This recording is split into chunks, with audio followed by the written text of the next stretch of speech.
Hello friends, আমি গায়ত্রী ব্লগসে আপনাদের সবাইকে স্বাগত। আমি আজ এই সবজিগুলো দিয়ে আর মোরলা মাছ দিয়ে চচ্চড়ি বানাবো। কেমন করে চচ্চড়ি বানাবো সেটাই আমি দেখাচ্ছি। আমি এই মাছগুলো পরিষ্কার করে নিচ্ছি আর সবজিটা কেটে নিচ্ছি।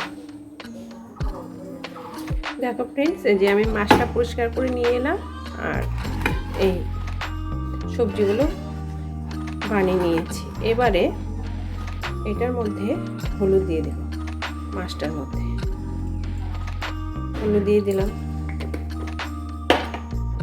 নুন দিয়ে দিচ্ছি। এরপরে মাছগুলোকে ভালো করে হলুদ আর নুন দিয়ে মেখে নেব। এইভাবে মেখে নিতে হবে। মাছগুলোকে মেখে নেওয়ার পরে কিছুক্ষণ রেখে দিতে হবে যাতে নুনটা মাছের ভেতরে ঢুকতে পারে। আমি এইভাবে আধ ঘন্টা রেখে দেব। এবারে গ্যাসটা ধরে নেব। ধরানোর পরে কড়াইটা বসিয়ে দিলাম। কড়াইটা গরম হতে থাকবে। আমি সর্ষের তেল দিয়ে বানাবো। কড়াইয়ে তেল দিয়ে দিচ্ছি মাছ ভাজার জন্য। কড়াইটা গরম হয়ে গেছে, তেল দিয়ে দিলাম। এবারে আমি তেলটা গরম হয়ে যাওয়ার পর মাছ ছেড়ে দেবো। মাছগুলোকে ভেজে নেব। এবারে মাছগুলোকে উল্টে নিতে হবে। এইভাবে উল্টে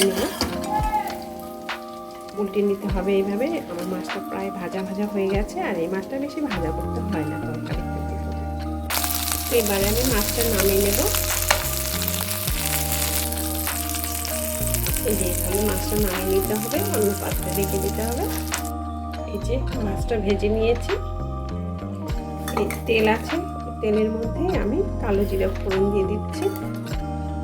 তারপরে দিয়ে দেবো পেঁয়াজ কুচি করে কেটে রেখেছি, সেটা ভাজা। পেঁয়াজটা ভাজা ভাজা হয়ে গেছে প্রায়। এখন আমি এটার মধ্যে সবজিগুলো দিয়ে দেবো। সবজিটা দিয়ে দিচ্ছি, নুন দিয়ে দিচ্ছি স্বাদ মতো। তারপর দিয়ে দিচ্ছি হলুদ গুঁড়ো। এরপরে দিয়ে দিচ্ছি ভাজা সাদা জিরের গুঁড়ো।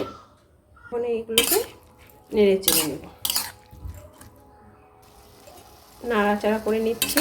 এভাবে নাড়াচাড়া করে নিতে হবে। নাড়ার পরে আমাদের ঢাকা দিয়ে দিতে হবে। ঢাকা দিয়ে দিচ্ছি। ঢাকনাটা খুলে নিচ্ছি। কাঁচা লঙ্কা দিয়ে দেব। মাঝে মাঝে খুলে একটু নাড়াচাড়া করে দিতে হবে। প্রায় সবজিটা সেদ্ধ হয়ে গেছে। এবারে ফ্রেন্ডস মাছগুলো সেগুলো দিয়ে দিচ্ছি। মাছ দিয়ে দেওয়ার পরে আমাদের এভাবে সবজির সাথে মাছগুলো মিশিয়ে নিতে হবে। এভাবে মিশিয়ে নিচ্ছি। এবারে আমি একটু ঢাকনা দিয়ে দিচ্ছি। আমি ঢাকনাটা খুলে নিচ্ছি।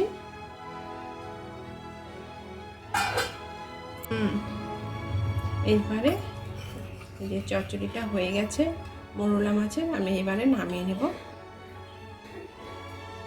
এই যে নামিয়ে নিচ্ছি।